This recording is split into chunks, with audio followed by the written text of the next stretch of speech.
My name's Murph. I used to be a spy, and then I got burned. Now, I just live a peaceful life.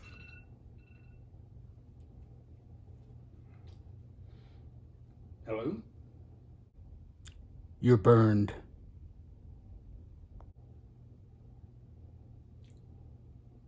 How did you get this number? And how can I be burned again? I'm still burned from the first time. We have a job for you, Murph. And we're coming for you. Oh.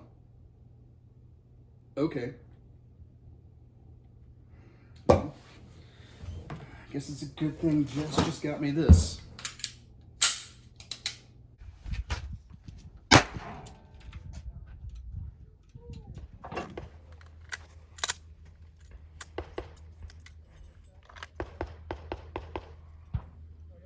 Press fire. Yep. Are you ready? Yep. All right.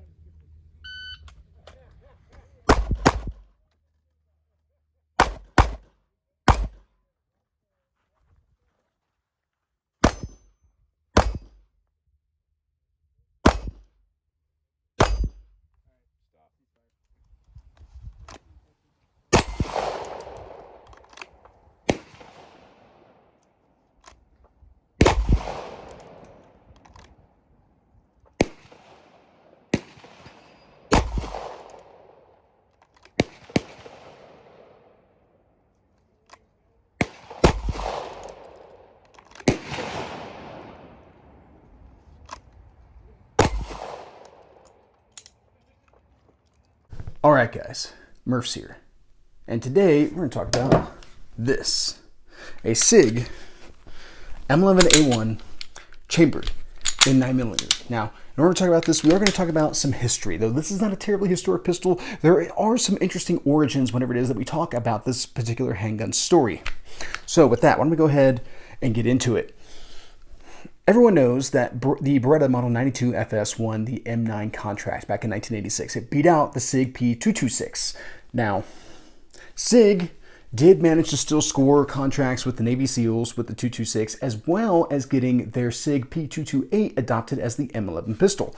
The M11 pistol was meant for like investigative bodies like CID, OSI, so on and so forth. I'm sure there are some intelligence communities within the military that picked up this handgun as well, or picked up the M11 as well, I should say. It's a lesser known contract, but still a contract nonetheless. Now, what becomes very interesting is that I begin to question how long the Sig 228 actually served as the M11, because the Sig P228 was discontinued in 1993. However, the M11 continued in service for quite some time. I've seen them on the belts of those types of investigative services, or at least with guns that look very similar. You can generally tell Sigs because they like to put their model numbers on their grips. We'll talk about that more here when we get to it in a bit. The M11 utilized a folded stamped slide. The M11 would wind up, and the Sig P228 would wind up getting replaced by the Sig Model P229, which is ostensibly the same firearm. However, the Sig 229 utilized a stainless steel one-piece slide, which was supposed to better withstand the pressures of the then new 40 Smith & Wesson and 357 Sig cartridges, 93 and 94. So, the stamped slide of the original P228/M11 was not necessarily built to withstand that. It was built with 9mm in mind and 9mm pressures. 40 Smith & Wesson and 357 Sig are higher pressure rounds. Now, of course, it'd be quite a few years before the M18 would come onto the scene, Murph. So you're telling me that from 1993 up until about 2020, the these old M11s and the P228 style were sticking around in military service? That seems like a really long time. And I have to admit that I don't know what exactly happened or what became of the M11 in this time period, but a couple things that I would point out. First off, many organizations and branches within the military would wind up changing size and shape all throughout the GWOT. 20 years of warfare, not to mention the 9 years prior to the shift into the 20 years of warfare in which the M11 was no longer in production. You could see where somebody would probably wind up wearing out some handguns, or perhaps not having enough handguns to be able to go around for their recently expanded office. I strongly suspect that a lot of these organizations would wind up utilizing COTS as a resource. Now, what is COTS? COTS is commercial off the shelf, and it's a line of accounting that allows different units to be able to purchase new and emerging technology in order to better be able to counteract whatever it is that they're facing on the battlefield. For those of you who don't know, in the military, it takes about 5 years for a new piece of technology to be adopted, and that's from concept to actually being shipped out to units.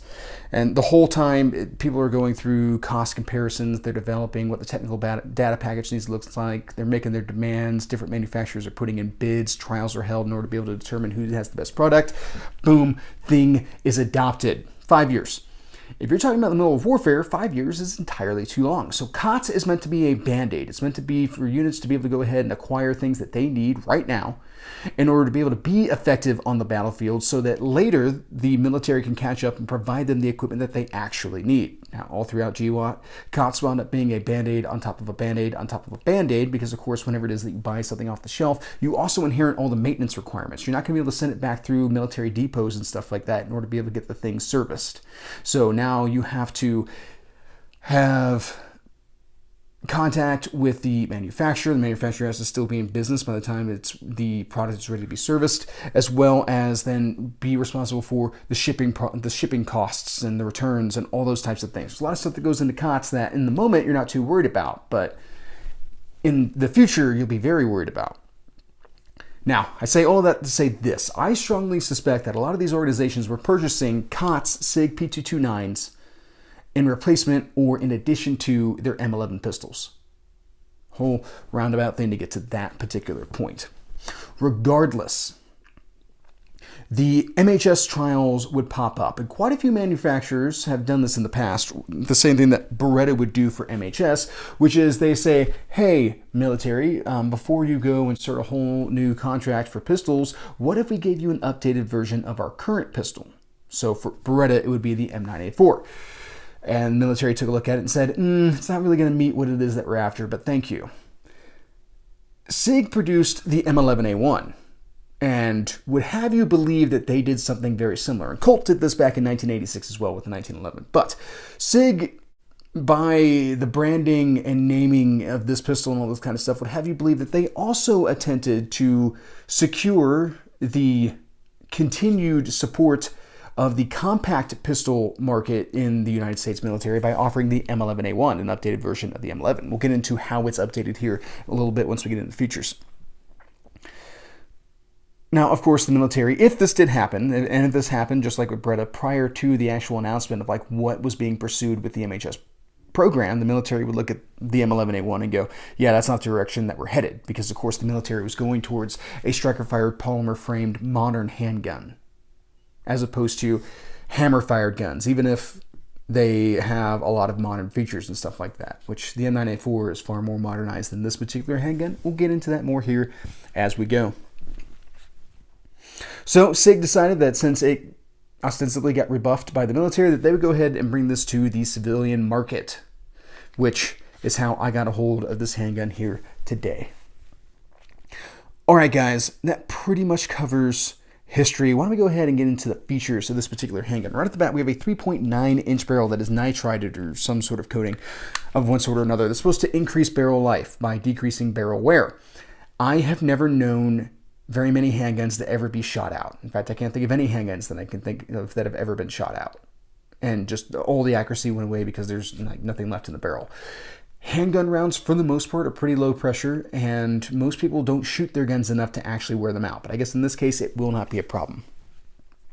We have Sig's X-ray night sights mounted here on top of the slide. The rear sight has a nice little shelf to be able to rack off of your boot, countertop, forehead, whatever.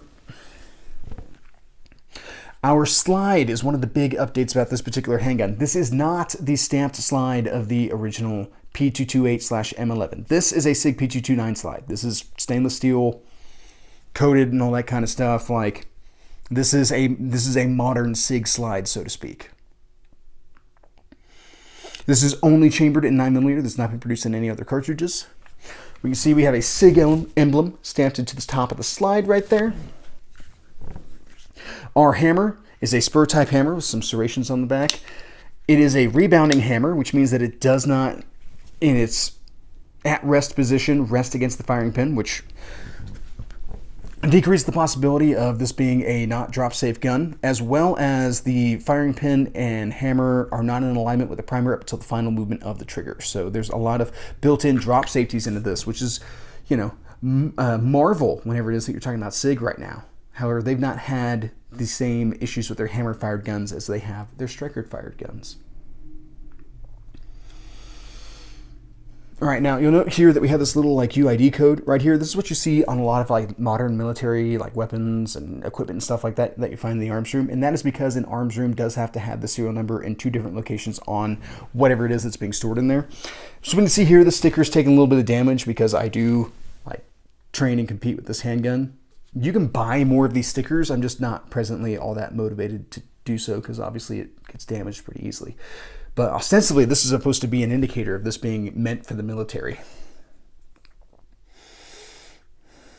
Now, coming back to here, we have a decocker because this is a DASA gun. So we don't have necessarily a manual safety. We work off the decocker and the long trigger pull, as well as the separation between the hammer and the firing pin and all that kind of stuff. Those are our passive safeties, which if you're interested in a discussion on passive versus active safeties or external versus internal safeties, go ahead and check out the link in the description to the video I did on that. All right, so we have a decocker. We also have our slide release located right here. Now, is it a slide release or a slide catch? I don't know. Is the glass half empty or half full? Am I filling the glass or am I emptying the glass? I don't really get caught up in this debate because you can use this thing however it is that you want to use it. You're probably going to use it as a last shot hold open regardless, though we'll talk about that with this particular handgun more as we go. But if you use the slide release in order to be able to conduct your reloads, more power to you. I overhand rack my slides, not because of some outdated notion of the only thing that matters in combat are gross motor movements. It's because it works with literally everything. I train and shoot a wide variety of handgun platforms with their slide releases in different locations. It's a lot easier for me to just grab the thing that is always exactly in the same spot, which is the slide. I will note that the slide release reload is the faster form of reload. Now, something that I evaluate whenever it is that I'm making recommendations to people is that I need 3 things accessible on a handgun from my firing grip, and that is the magazine release, the safety, if there is one, and then the slide release, which in this case, with this being placed right above the center line of the grip, is definitely accessible with my firing thumb. We'll talk about that more here in a minute. Now, we do have some serrations cut into the front of our trigger guard here, which is odd to me because it's angled down, which I feel like would cause you to kind of tug the muzzle down as well. I'd prefer to see a flat surface for that. Now, I'm not somebody who grips the front of the trigger guard, at least not on this particular handgun. However, there are people out there who still do it. Jerry Michalik is a big fan of shooting in that method, and I think we can all agree that it works for him. All right, let's go ahead and talk about our trigger here real quick. This is Sig's short reset trigger, and this is one of the things that really attracted me about this gun. All right, so our double action trigger pull is a little heavy, but it moves smoothly. There's not like a whole bunch of stacking and stuff like that. It's a pretty consistent weight all throughout its travel, all the way to release. And then we cycle the slide, and that's our reset. We barely bring that trigger out, and we're already not only reset, but back on the wall. There's a tiny amount of take up.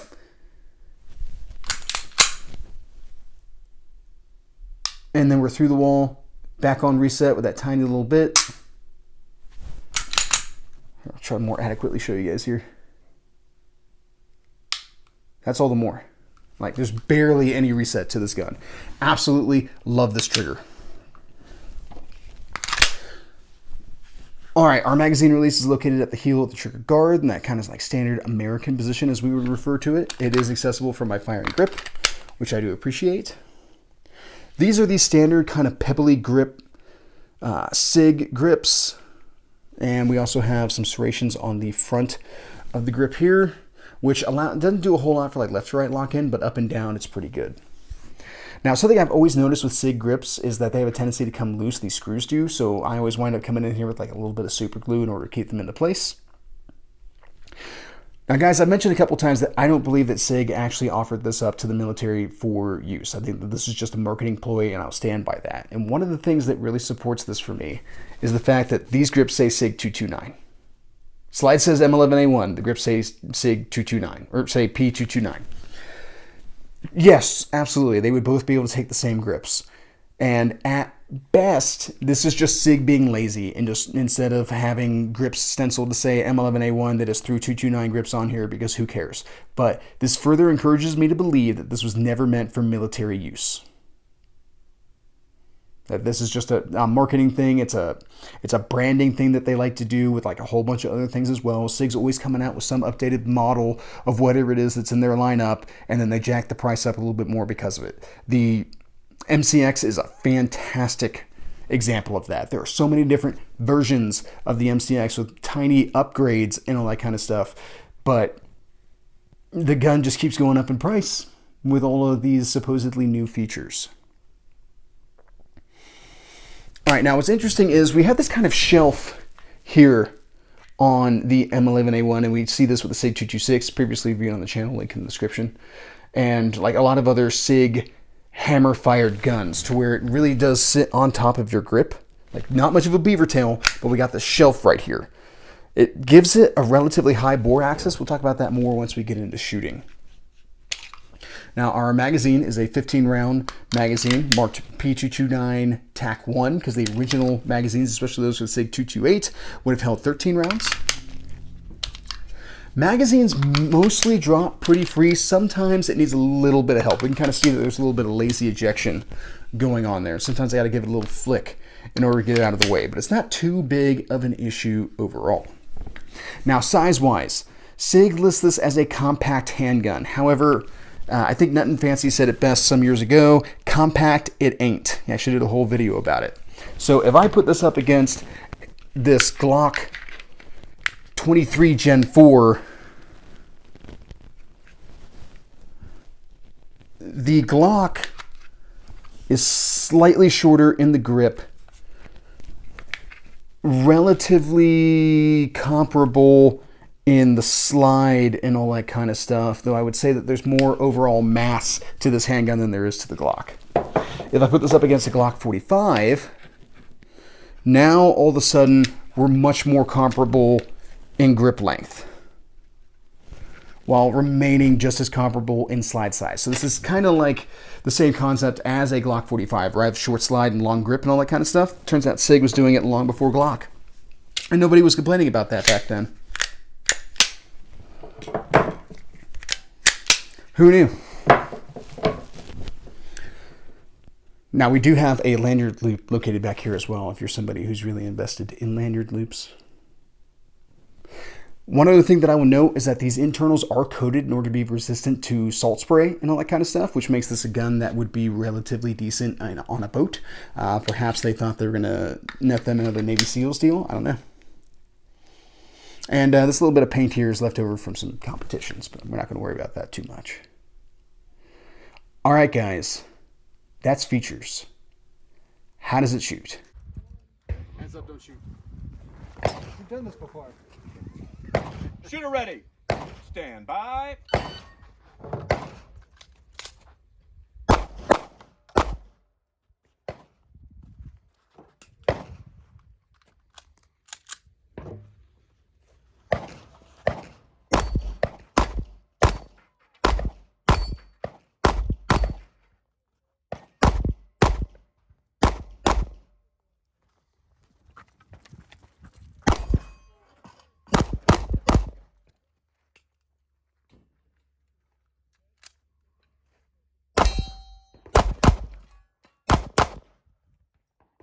Finished, unload and show clear.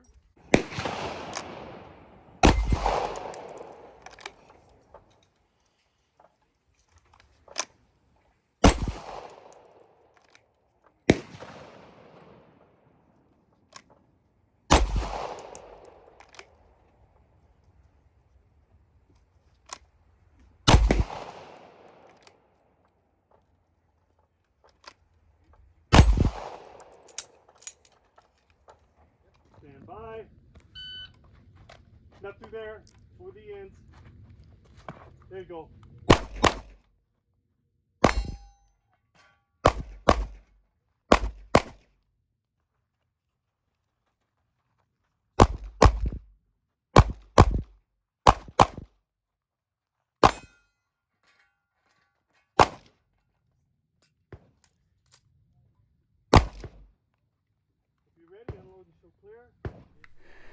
This gun is an absolute joy to shoot. I don't even know where to begin.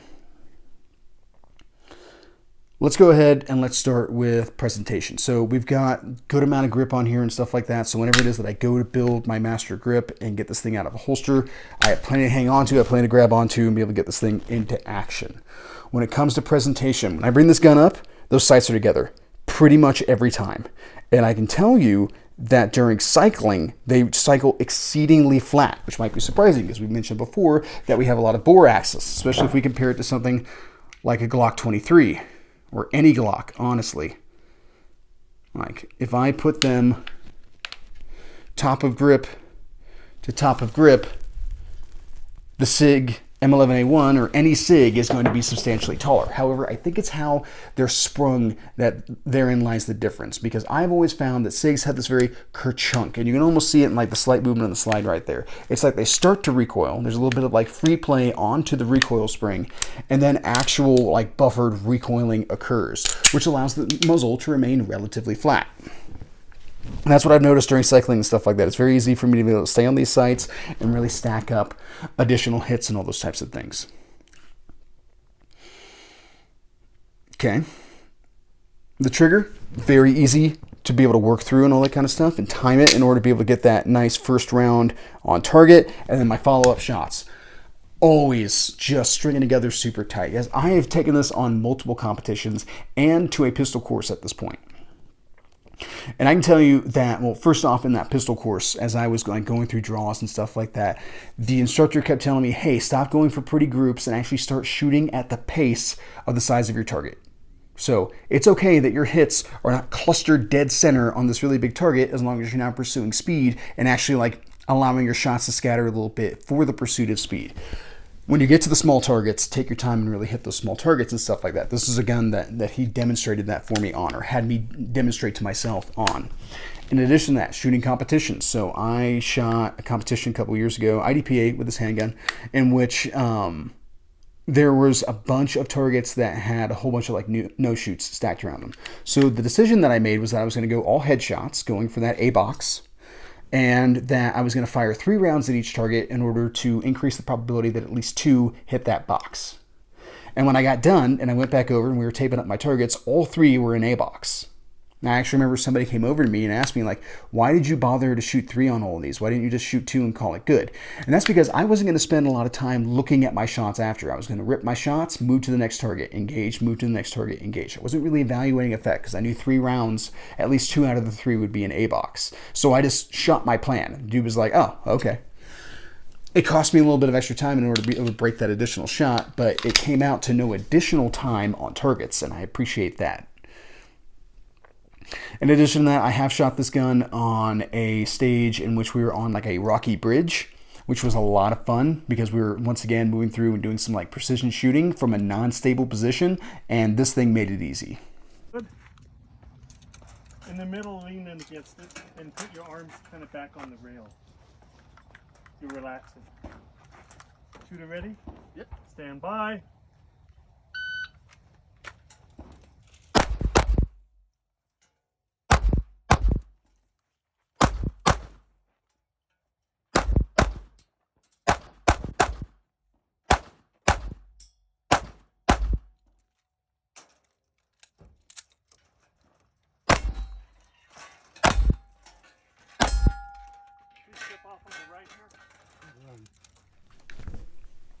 Okay, so we talked about recoil, we talked about the tracking, the sights, the trigger, all that kind of stuff.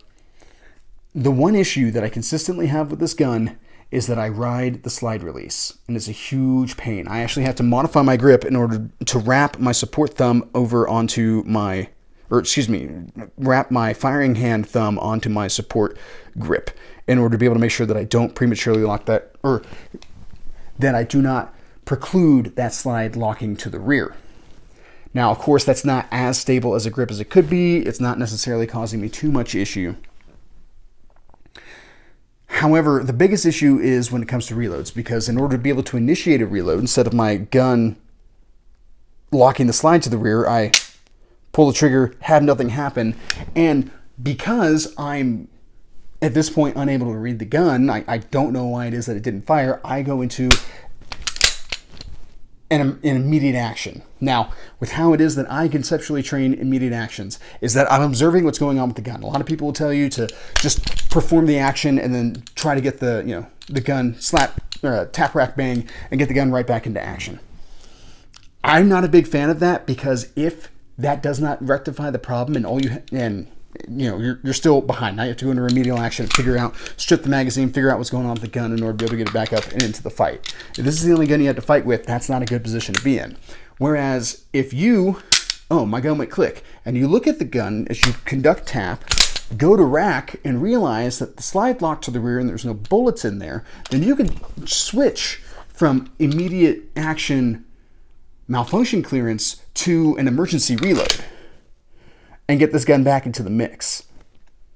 To me, that's time saved by taking a simple moment to look at the gun and see what it is that's going on. So that is my preferred method of clearance. And that's what this gun has really taught me. So every time I get a click, no bang, and I'm fairly certain it's a reload, but I still start. And then once that locks to the rear and I get that magazine out of there, I'm now free and clear to get the next mag in and get this gun back into action. So as much as it's an annoyance, it hasn't slowed me down enough, because I've come in like second and third place with this handgun in competitions before. So clearly I've got this drilled down somewhat. Though maybe I could have gotten first if it wasn't happening.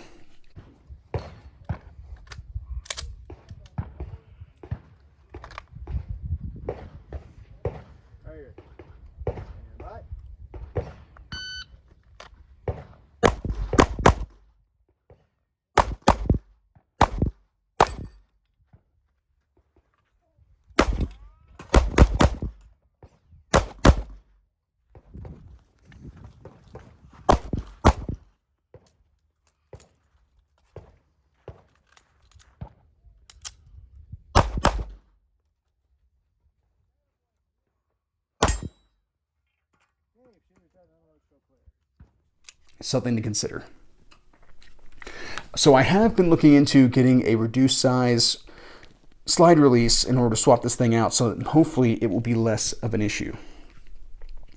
Now, when it comes to shooting, guys, I'll also tell you that I shot my first Texas Star with this handgun, and as much as that was incredibly nerve-wracking, I think I only dropped one shot in the process, which, for those of you who don't know, Texas Star is a 5-pointed steel rack. You hit the first steel, and then the whole thing starts flipping and twirling and all that kind of stuff, and then you got to track the targets in order to be able to pick them off of there bit by bit. So this handgun made it relatively easy. I'm a huge fan of this gun, if you guys haven't caught on yet. Shooter ready. Yep. Stand by.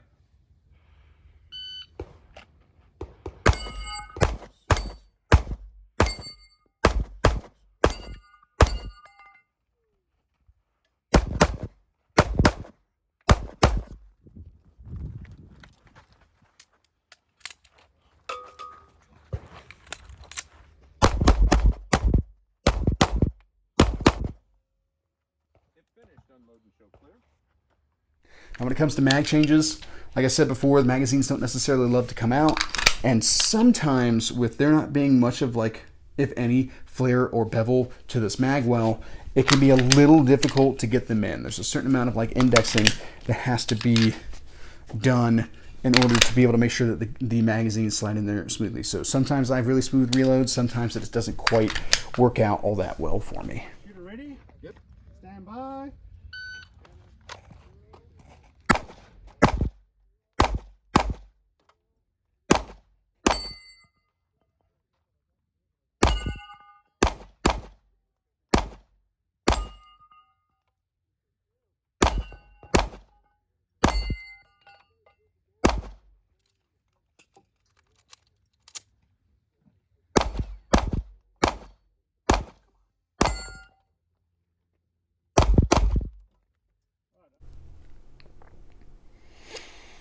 All right, guys, that's shooting.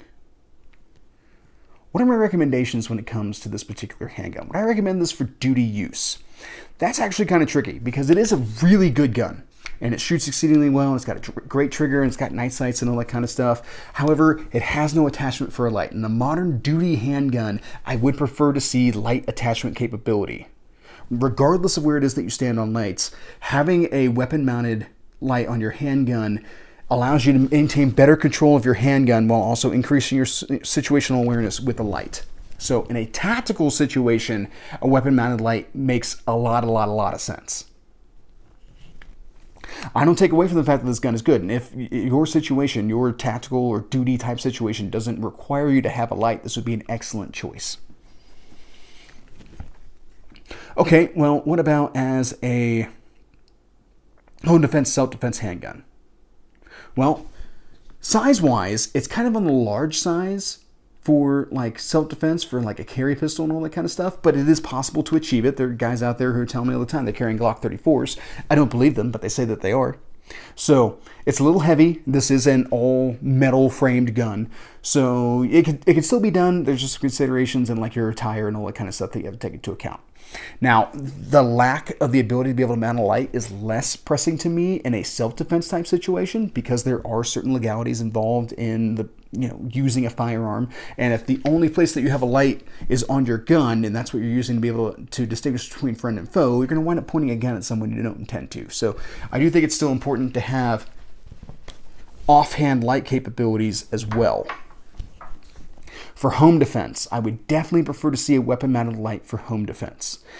The night sights on here at least still give me the ability to be able to line up my sights on a target, but it would definitely be better to know if it's your cousin who just had a fight with his wife and dropped by, or if it's somebody who has nefarious ideas in their mind. So that is where this gun kind of takes a little bit of a ding. Its size is in no way restrictive to being a bedside gun or anything along those lines. It's pretty small overall. It's small while also being somewhat large, so it fits into both a concealed carry and a home defense category pretty well. It's mostly the light that I start to have some issues with, or the lack thereof. All right, well, what about as a hunting pistol? Well, no. It's a 9mm handgun. It's not really like a first choice for hunting and anything along those lines. What about competition handgun? Well, I guess it depends on the competitions that you're getting into. I can tell you that I've had a lot of success with it in IDPA, to where I've even beaten people with like optics and stuff like that, which is kind of like my own personal measure for my ability with a handgun, is whether or not I'm beating anybody with optics. As much as optics are not an automatic easy button for accuracy, they are still a combat multiplier. So this gun performs incredibly well in the competition circuit as long as you're keeping it where it belongs. So if you start trying to punch up into limited or something along those lines, depending on what type of competitions you shoot, this is not going to be the gun for you. Okay, what about as like a woods defense gun? Hiking, bear defense, like you're out there fishing, maybe you're a guide or something along those lines. It wouldn't be my first choice. You can get some pretty hefty plus P plus 9mm loads out there that maybe would be good for bear, but this is not where I would start out at. It's a touch heavy as a hiking gun. It's not the worst option in the world. It's a lot of steel. I think something polymer framed would probably be a better choice if you're only worried about varmints of the 2-legged variety, less so the 4-legged variety. But if we're talking woods defense, this is not the first choice that I would come up with, that's for sure.